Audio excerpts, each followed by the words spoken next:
Hello, good evening. I'm Roger Johnson. Wednesday evening. Thanks for joining us. Welcome to North West Tonight. Our top story. Almost 36 years after the Hillsborough disaster, the police watchdog says there was no police misconduct by the standards of the day. They are now backing the government's new Hillsborough law, which is due to be introduced in the next few weeks. Also tonight, on patrol with a new police domestic violence project. One woman tells us it may have saved her life. Police officers said, "We're going to be carrying you out." I almost literally was carried out because I took an overdose, because it's the only way I thought it's going to end. Amelia, who has Batten disease, joins other families taking their campaign for life-extending drugs to Parliament. Aiming for a by-election shock, could Nigel Farage's Reform Party really take out Labour in Runcorn and Helsby? And our temperatures have dropped, with some parts of the country even seeing some snow today. But what will the rest of the week look like? Well, join me later in the programme to find out.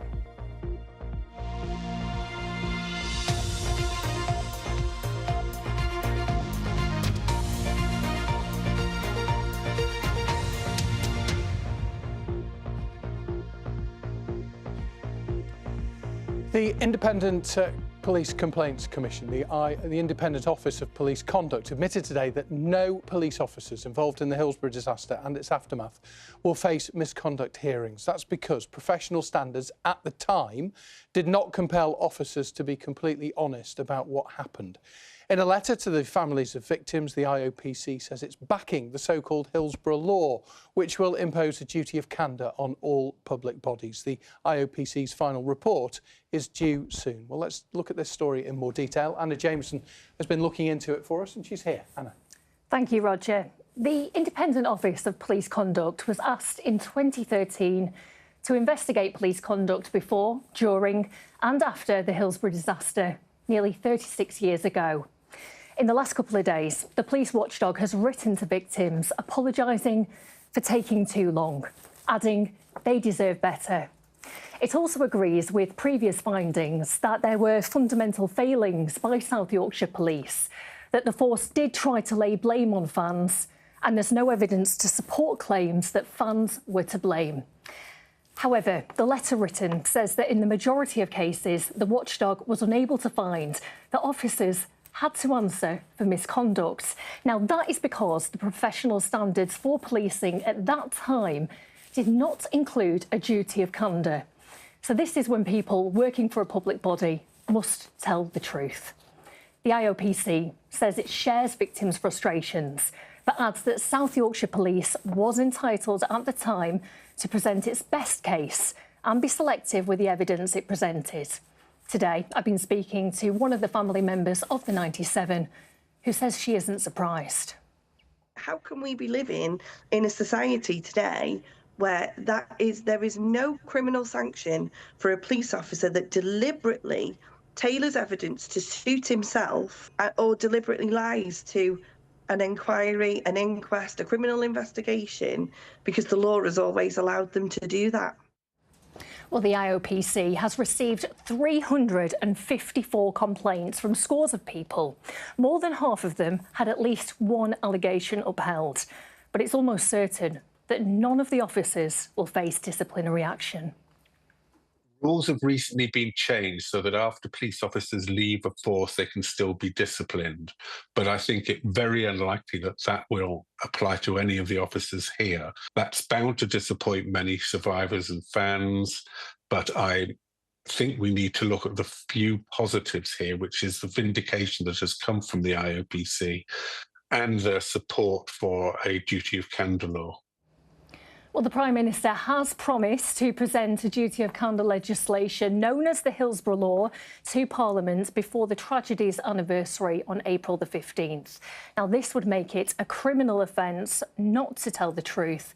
Today, the government has told BBC North West Tonight it's committed to meeting its deadline. Roger. Anna, thank you very much. Anna Jameson there with more on that story regarding Hillsborough. Now, a Manchester woman says that a new scheme to tackle domestic abuse may have saved her life. She was the victim of violent and coercive behaviour for 4 years until her former partner was issued with what's called a DAPO, a Domestic Abuse Protection Order. It is a new tool to help police to fight the crime and is being trialled in parts of Greater Manchester. Our political editor, Annabel Tiffin, was given exclusive access to the team in Bury as they went on patrol, checking on victims and their abusers. So we're going to see an offender of a DAPO. Now, it's been in place since late December and there hasn't been any breaches up until this point, but this was one where he really was against getting this DAPO in place. Sergeant Keith Galley and his colleague, whose identity we've protected, are on patrol in Bury, checking on victims of domestic abuse and their offenders. The man they're visiting is subject to a new order called a DAPO, a Domestic Abuse Protection Order. He'll be argumentative, he'll be more... You're here again. Yeah, you're here again. Why are you harassing us? Why are you doing this? When we arrive at the property, the police ask us to keep our camera out of sight. We've got to keep coming, we've got to make sure everything's in order. It's just one of them. And you've been fine all the way through.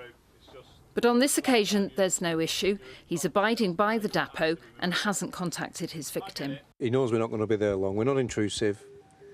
All we're doing is checking that everything's going as it should and he's no issues with it. The government has pledged to halve violence against women and girls in a decade. These new Home Office powers are the latest tool for police. They're being piloted in parts of Greater Manchester, a force which has faced criticism in the past over how it investigated domestic abuse cases. The orders are different from previous ones. They can last for any length of time, be made by police, a third party or even the victim themselves.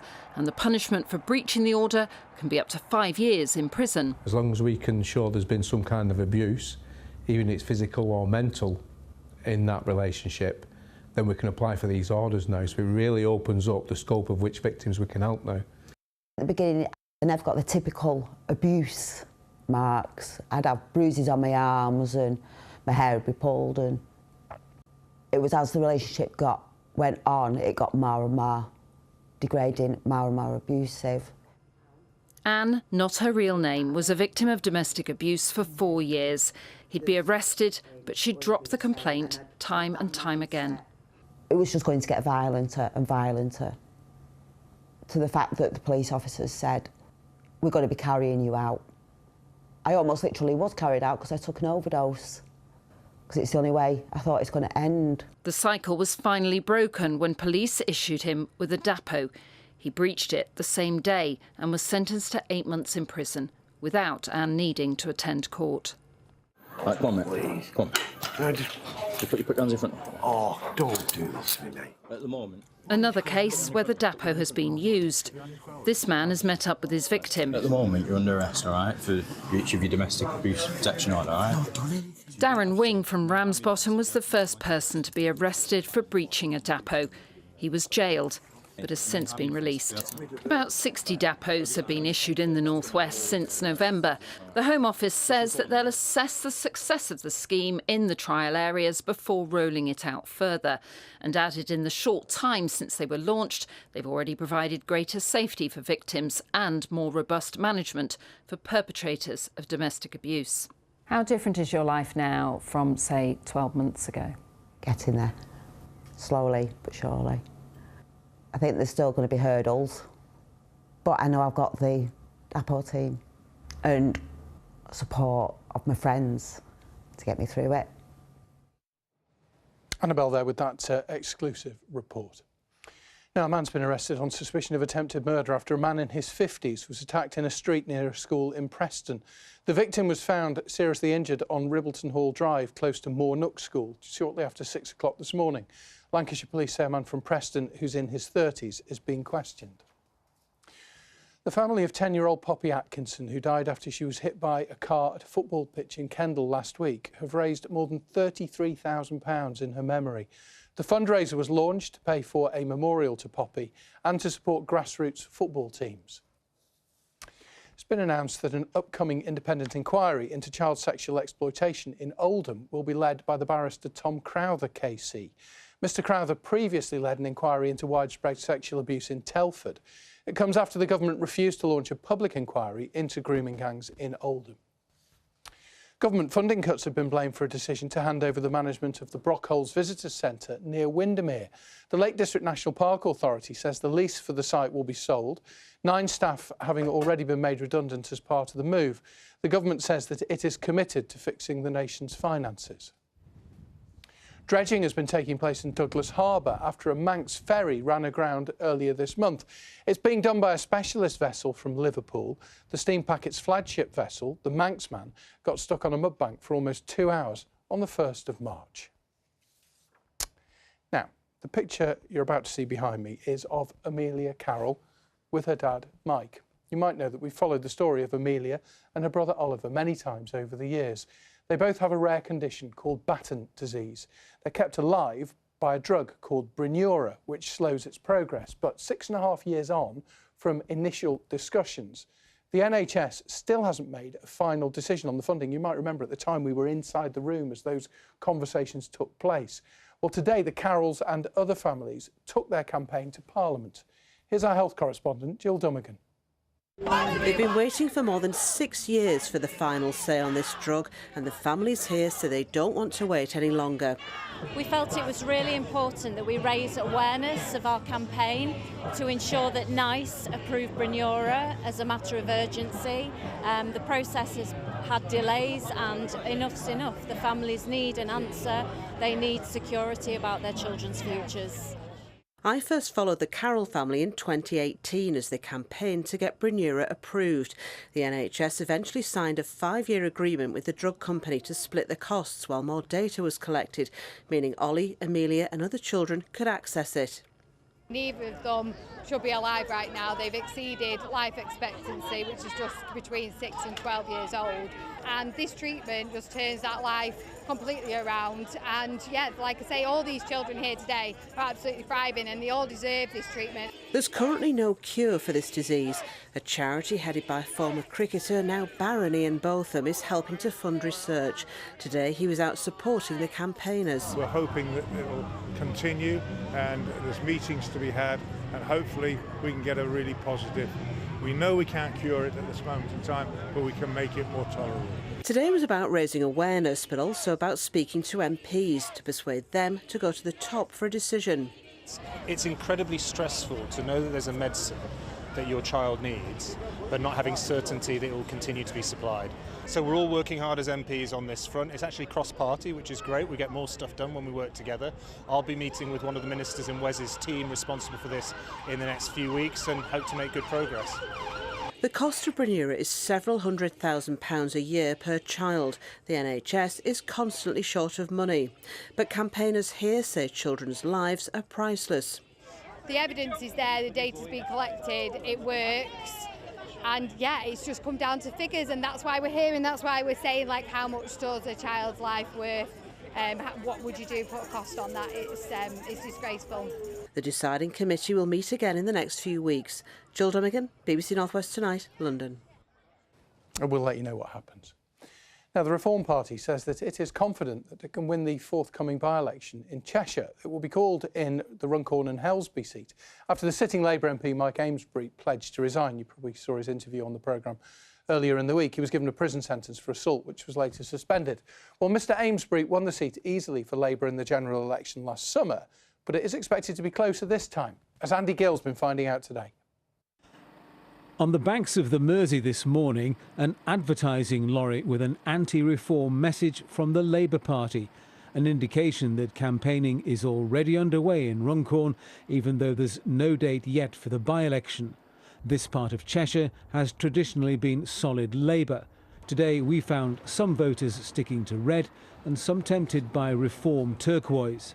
Although I have been a Labour voter all my life and a member of the GMBU union, but it's probably looking like reform, to be honest with you. We need someone who will drive the town forward. What about reform? I'm unsure whether reform could put the town forward. Personally, reform. for me. Why? We want something done to the town, and Labour has been in here now for a long, long time and not done a lot. Well, I'll vote Labour. I am a Labour supporter. I'm a bit annoyed that we've been put in this position. The upcoming by-election has been caused by the fallout from the sitting MP Mike Amesbury's assault on a constituent in Frodsham last October. In last year's general election, Mike Amesbury comfortably won this seat for Labour with nearly 53% of the vote. Reform were a rather distant second, but when the by-election comes round this time, Reform say they're really confident that they can take it from Labour. Reform's leader, Nigel Farage, campaigned in Frodsham last July. The Reform candidate then says locals have had enough of Labour. We are local people. We understand the issues, we live the issues, and it's ours for the taking. And do you think you will win it? 100%. Mr Moorcroft says the current row between Nigel Farage and another Reform MP won't affect the vote. One political analyst says by-elections are traditionally occasions when voters can punish whoever's in power in Westminster. But results can also depend on who has the best operation on the ground. A lot will depend on whether Reform can actually hone their ability to get out their vote on polling day. Doesn't matter how many people say they like you, if they don't bother to go and vote, that is worthless. Labour says its policies will deliver change for local people. Andy Gill, BBC North West Tonight, Runcorn. Yeah, we'll follow the by-election, of course. We did ask Labour for an interview today, but unfortunately no one was available. Now we're going to talk about pickleball. If you've not heard of it, it's said to be one of the fastest growing sports in the country and proving to be more than just a game for many residents at Burton in Kendal in Cumbria, who say that their lives have been transformed by joining their local club. People who've suffered loss and loneliness have found a new lease of life through the sport, as Phil Chapman has been finding out. Until a couple of years ago, Liz had almost become a recluse after losing her husband to cancer. But the simple act of joining in with this fast-growing sport on her doorstep here in Burton in Kendal has transformed her life since then. I lost my husband in the summer of 2023 to cancer, and in a bizarre accident on the same day, I managed to break my ankle. So my life changed completely. A lot of people were very kind to me, but as I got better, I found it much easier just to stay in the house and not integrate with people. And I just became a bit of a recluse. I plucked up the courage and came along, and I've played 2 or 3 times a week ever since. I absolutely love it. It's got my ankle moving, it's got me a lot fitter, it's got me engaging with people again, and it's been such a positive experience for me. After we first formed, I tragically lost 2 members of my family, and going through the grieving process is really tough. And at those points where I felt like I couldn't get out of bed, wasn't sleeping, wasn't eating, I've come to the sessions. It's accessible for different ages and different abilities, and it just makes you smile. A friend of mine is a psychologist, and he works on memory, and he said that your memory gets better when you exercise it. And of course, as you're playing pickleball, you're thinking all the time. According to the Pickleball England website, where you can also find your local club, it's a sport which combines elements of badminton, tennis and table tennis. But it's clear the main element is the sense of community it can bring. It's a really good way, socially, of feeling better about yourself and getting to know other people. I think it really helps in an all-round mental health capacity as well.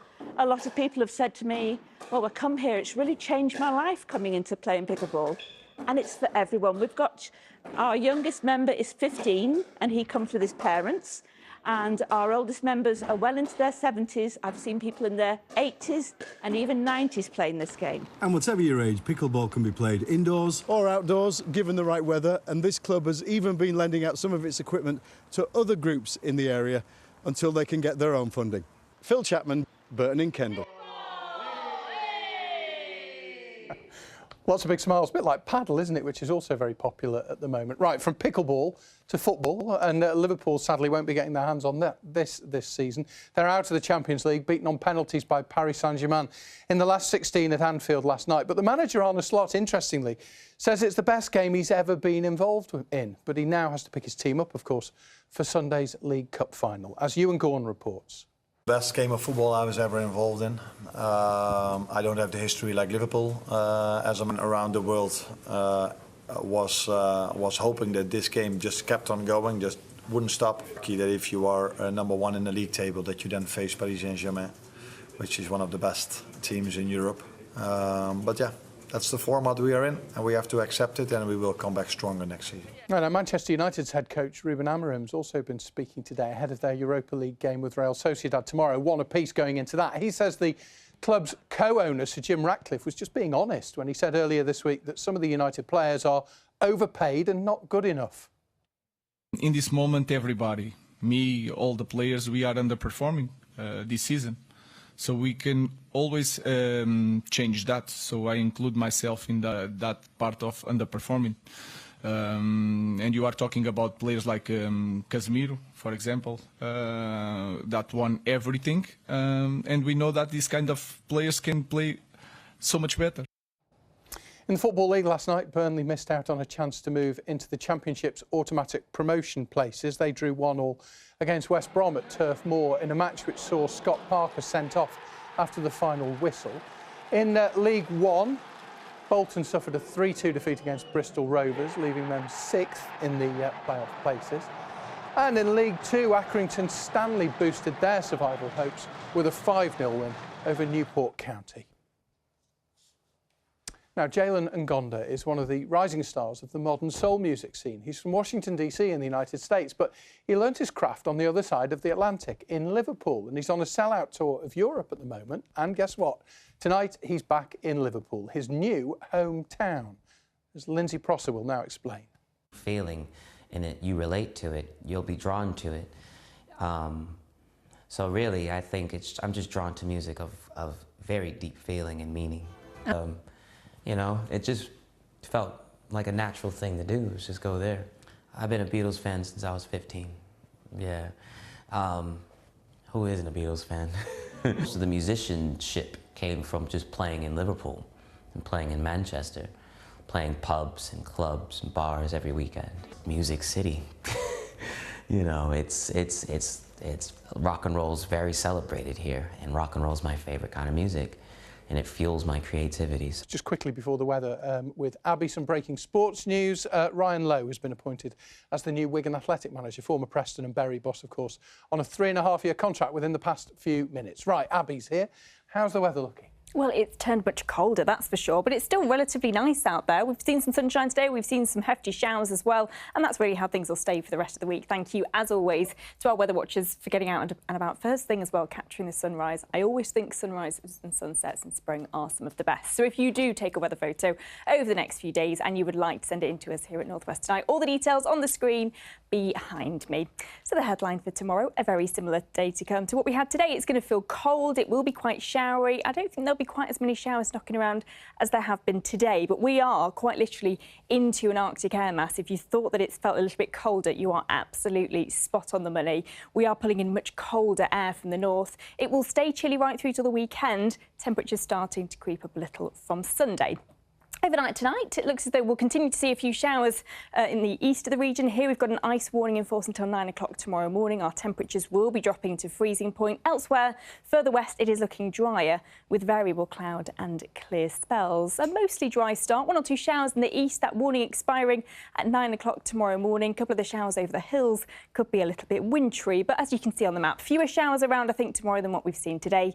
So for the vast majority, it will be dry with some sunshine, albeit a little cooler. 8 or 9 degrees Celsius on paper, factoring in the northerly winds, feeling more like 5 or 6 degrees. So again, quite chilly out and about for tomorrow. But we do have high pressure in charge of our weather as we head towards the end of the week. So yes, a couple of showers, but I think other than that, a largely dry and settled forecast as we head towards the weekend and into the start of next week as well. And we will start to see this high pressure pulling away as we head into next week, which means that we'll open the door to slightly milder air, slightly more changeable conditions as well. The Atlantic will kick back into gear early next week, but Friday Today, again, largely dry, some sunshine, the risk of 1 or 2 showers. Temperatures pretty average for the time of year, but certainly lower than they were at the weekend. But all in all, it's not shaping up to be a bad few days, Rog. Now, here's a question that you probably won't know the answer to, but gold stars, if you do. Okay. And what have these people got in common? Eileen Rachel, Karen Rachel, Eric Neville, Jamie Robb, Sean, Sarah and Ben. Have they emailed in to complain about something that went on the show? Yeah. Yeah. We inadvertently showed pictures of the Brock Holes Nature Reserve near Preston when we were talking about the Brock Hole Visitor Centre in Windermere. Gold It was mark. a test. Yeah, well full done. marks. Thank you, and apologies for the mistake. Whatever you're doing, have a great evening. Thanks for watching. Good Eagle-eyed night. as always. Bye-bye.